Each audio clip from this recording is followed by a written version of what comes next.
Hyderabad development ఎలా ఉంది తెలంగాణ వచ్చాక, కేసీఆర్ వచ్చాక? కేసీఆర్ వచ్చిన తర్వాత తెలంగాణ పరుగులు పెడుతుందని అందరూ అనుకుంటున్నారు. బట్ ఆల్రెడీ అప్పటికే డెవలప్మెంట్ అనేది స్టార్ట్ అయిపోయింది. బికాస్ గ్లోబల్ మల్టీనేషనల్ కంపెనీస్ అనేవి కూడా బిఫోర్ 2014 ముందే వచ్చేసి ఉన్నాయి. ఇప్పుడు మెట్రో సిటీస్ చూసుకుంటే బెంగళూరు, ఢిల్లీ, ముంబై, నెక్స్ట్ హైదరాబాద్. ఎప్పుడైతే మనకి గూగుల్ హైదరాబాద్లో లాంచ్ అయిందో, బిల్గేట్స్ అనే కంపెనీ ఎప్పుడైతే హైదరాబాద్లో వచ్చిందో అప్పటి నుంచే మనకి స్టాండర్డ్స్ అనేవి ఫిక్స్లోకి వెళ్ళిపోయింది. ఇప్పుడు ఉన్న కంపెనీస్ని ఇంకా ఎక్కువగా మోర్ దెన్ తీసుకొచ్చారు. అంటే డెవలప్మెంట్ అనేది అప్పటికే స్టార్ట్ అయ్యింది. 2014 వచ్చిన తర్వాత ఇంకొంచెం పరుగులు పెట్టింది. కంపెనీస్ అనేవి చాలా ఉన్నాయి. ఇప్పుడు తర్వాత మోస్ట్లీ పాపులేషన్ ఎక్కువ వచ్చింది. బికాస్ 3 స్టేట్స్ పీపుల్స్ అందరు ఇక్కడ ఎక్కువ వచ్చారు. కొన్ని విషయాలు చాలా బాగున్నాయి కానీ కొన్ని విషయాలు బాగాలేదు. అది ఎలా బాగున్నాయి, బాగా లేనివి ఏంటివి? సో బాగున్నాయి వచ్చేసి ఇక్కడ ట్రాన్స్పోర్ట్ అనేది బాగాలేదు. ఎందుకంటే ఫర్ సపోజ్ మొన్న మీరు వర్షం పడితే చూసారు ఎలా ఉన్నాయో రోడ్స్ అనేవి. డ్రైనేజీ సిస్టమ్ అనేది కూడా కొంచెం కరెక్షన్ చేసుకోవాల్సి ఉంది. అప్పటికీ చూస్తున్నాం మేము కూడా. అంటే ఒకేసారి అభివృద్ధి అనేది రాదు, కొంచెం బెటర్మెంట్గా ఫోకస్ ఇటువైపు పెట్టుకుంటే బాగుంటుందని. ఇప్పుడు మనం హైటెక్ సిటీ వైపు చూసుకుంటే ఒక సింగపూర్, ఒక టెక్సాస్ లాగా ఉన్నట్టుగా ఒక ఫీల్ వస్తుంది మనకి. కానీ ఈ check post, Jubilee Hill check post దాటిన తర్వాత కంప్లీట్లీ కొంచెం స్లమ్ లో ఉన్నామన్న ఫీలింగ్ వస్తుంది. కేటీఆర్ గారికి ఒకటే చెప్పదలుచుకున్నా, అటువైపుతో పాటు కొంచెం మాలాంటి కామన్ పీపుల్స్ ఎవరైతే ఉన్నారో మా వైపు కూడా ఒకసారి చూడాలని మే రిక్వెస్ట్ అన్నమాట. తెలంగాణ ప్రభుత్వం నుంచి వచ్చే పథకాలు అయితే ఏవేవైతే ఉన్నాయో ఇప్పటికి, డబుల్ బెడ్రూమ్ కానీ, గృహలక్ష్మి కానీ, పింఛన్, ఇంకా కొన్ని చాలా ఉన్నాయి కదా, దానికి సంబంధించి చాలా మంది లబ్ధిదారులు మేము పొందమని హ్యాపీగా ఫీల్ అవుతూ చాలా ఇంటర్వ్యూలో నేను కూడా చూశాను. Most of the people A government అయినా సరే 100% చేయలేదు. That is fact. సో నేను ఇంటర్వ్యూలో చూసినప్పుడు కేటీఆర్ సార్ చెప్పినప్పుడు ధరణి అనేది చాలా మంచి స్కీమ్. కొన్ని అవకతవకలు అనేవి జరుగుతూ ఉంటాయి అన్ని చోట్ల.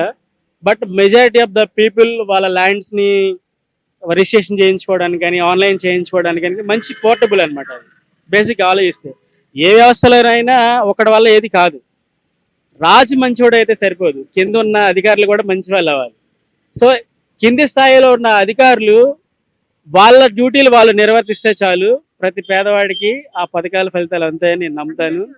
అందరికీ వస్తాయి. దాని మీద ఫోకస్ పెట్టాలని కోరుకుంటున్నాను. అండ్ కాంగ్రెస్ పరిస్థితి మరి? కాంగ్రెస్ పరిస్థితి అంటే ఎందుకంటే వాళ్ళు చాలా కాన్ఫిడెన్స్ తోనే ఉన్నారు, ఈసారి ఎలక్షన్ లో కాంగ్రెస్ గెలుస్తుంది అని చెప్పేసి. ఎందుకంటే మేము కొన్ని సర్వేస్ చేసాము, సో ఫుల్ ఆఫ్ కాన్ఫిడెన్స్ తోనే ఉన్నారు. అసలు నిజంగా కేసీఆర్ ని ఓడించే సత్తా ఉందా? లేదు, నిజానికి మళ్ళీ కేసీఆర్ వస్తారని నేను బిలీవ్ చేస్తున్నాను. ఎందుకంటే తెలంగాణ వాదాన్ని ఆయన చాలా బలంగా వినిపించారు. మనం గత 45 సంవత్సరాల నుంచి చూసుకుంటే చాలా పార్టీలు వచ్చినాయి. ఇదే కాంగ్రెస్ గవర్నమెంట్ తెలంగాణలో ఉన్న ఉద్యమకారుల్ని చాలాసార్లు అణచివేసింది. అది చరిత్ర, నేను చెప్తున్నానని కాదు, మేము కూడా చదువుకున్న పాఠాల్లో ఉన్నాయి. కానీ దాన్ని బలంగా తీసుకువెళ్ళి ప్రజల్లో తెలంగాణ వాదాన్ని మమేకం చేసి 2014లో మన రాష్ట్రం సాధించుకోవడంలో ఆయన సఫలమయ్యారు. సో ఎవరైనా గెలిచిన వాడిని అప్లాజ్ చేస్తారు. సో అలాగే ఆ యూనిటీని తీసుకువచ్చి ఈ సపరేట్ ఏదైతే ఉందో వీళ్ళకి ఉద్యోగాలే కానీ, వాళ్ళకి కావాల్సిన హక్కులను పొందడానికి ఆయన చాలా కృషి చేశాడు. అమర నిరాహార దీక్ష కూడా చేశాడు, అది మనం చూసాం. కాబట్టి ఆ ఫలితం మళ్ళీ ఆయనకే వస్తుంది. అలాగే మనం కొన్ని స్టేట్లు తీసుకుంటే, ఫర్ సపోజ్ ఒక గవర్నమెంట్ వచ్చింది, 5 years రూల్ చేస్తారు. ఆ తర్వాత కూడా వేరే గవర్నమెంట్ చేంజ్ అయింది అనుకోండి, ఈ గవర్నమెంట్ చేసిన పథకాలే కానీ దానికి సంబంధించిన ఏవైతే ఉన్నాయో అవి నెక్స్ట్ గవర్నమెంట్ మారితే క్లోజ్ అయిపోతుంది. ఏపీ గవర్నమెంట్ చూసుకుందాం మనం, అక్కడ డెవలప్మెంట్ అనేది సగంలో ఆగిపోయింది. ఇంకో గవర్నమెంట్ వచ్చింది అంటే ఎవరు మోటివ్ వాళ్ళు అప్లై చేస్తారు. మనం ఎవరిని తక్కువ అనము ఎక్కువ అనము, బికాస్ వీఆర్ కామన్ పీపుల్. కానీ ఇక్కడ కంటిన్యూగా గవర్నమెంట్ రావడం వల్ల డెవలప్మెంట్ అనేది పీక్స్లో ఉంది. ఇంకా నెక్స్ట్ సారి కూడా వస్తే ఇంకా చాలా బాగా చేస్తారని నేనైతే అనుకుంటున్నాను, నా పాయింట్ ఆఫ్ వ్యూ.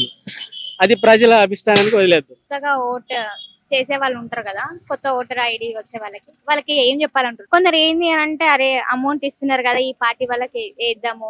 కొందరు ఏంది అంటే క్యాస్ట్ చూసి వేస్తూ ఉంటారు. ఇక్కడ మన ఇండియా స్వాతంత్రం వచ్చి 77 సంవత్సరాలు అవుతుంది. దౌర్భాగ్యం ఏంటంటే ఆ ఓటు హక్కు మనకి ఎలా వచ్చింది అనేది ఎవరు తెలుసుకోలేకపోవడం. ఏదైనా సరే ఒక మనిషి గురించి ఎదుటి వ్యక్తి చెప్పినప్పుడు ఏదైనా ఒక విషయం కానీ సంఘటన కానీ మనం నమ్మకూడదు. దానికి సంబంధించిన ఆధారాలు కానీ పుస్తకాలు ఎక్కువ చదవమని చెప్పాలి. ఇప్పుడు వచ్చే నేను చెప్పేది ఏంటంటే అప్కమింగ్ ఓటర్స్కి మన చరిత్ర గురించి తెలుసుకోండి. ఒక తల్లి ప్రసవ వేదన అనుభవించి బిడ్డను ఎలా కంటుందో డాక్టర్ బిఆర్ అంబేద్కర్ మనకి ఓటు హక్కుని ఇవ్వడానికి ఆయన అంత బాధలను అనుభవించి మనకి దక్కేలా చేశాడు. మనకు వచ్చిన ఈ ఓటు హక్కుని బుద్ధి జ్ఞానం తెలివి ఉపయోగించి ఓటు వేయాలి. మీరు బుద్ధి జ్ఞానం తెలివి ఉపయోగించి నీడలో ఓటు హక్కు వేస్తే ఎండలో నిలబడి ధర్నాలు చేయాల్సిన అవసరం మీకు ఉండదు. ఓకేనా? నేనేం చెప్తానంటే జ్ఞానంతో ఆలోచించి ఓటేయండి. మీ ఓటే మీ ఆయుధం. ప్రతి పేదవాడికి ప్రతి పుట్టిన ప్రతి బిడ్డకి ఓటు హక్కు రావాలని మహానుభావుడు కలలుగా అన్నాడు. సో మనమేమంటే క్యాస్ట్ బేస్డ్ కానీ లేదా ప్రాంతం బేస్డ్ కానీ లేదంటే వీళ్ళు మన మతంలో ఉన్న వాళ్ళు కానీ అని ఆలోచించి ఓట్లు వేయటం ద్వారా మనం అభివృద్ధిని సాధించలేము. ఫర్ సపోజ్ మతాన్ని బేస్ చేసుకుంటే ఆఫ్ఘనిస్తాన్, పాకిస్తాన్, ఇలాగ సిరియా సమ్ దేశాలు ఉన్నాయి, అవి ఏవి డెవలప్ అవ్వలేదు. సో మనము విజ్ఞతతో ఆలోచించి ఓట్లు వేయాలి. మనం ఏదైతే ఎన్నుకునే ఒక ఆ పర్సన్ మంచివాడా కాదా చూసుకొని వేయండి. లేదు మీ అందరికి నచ్చకపోతే నోటాకి ఓటు వేయండి, కానీ మీ వాదనని బలంగా వినిపించండి, ఓటు వేయండి. ఓటే మీ ఆయుధం.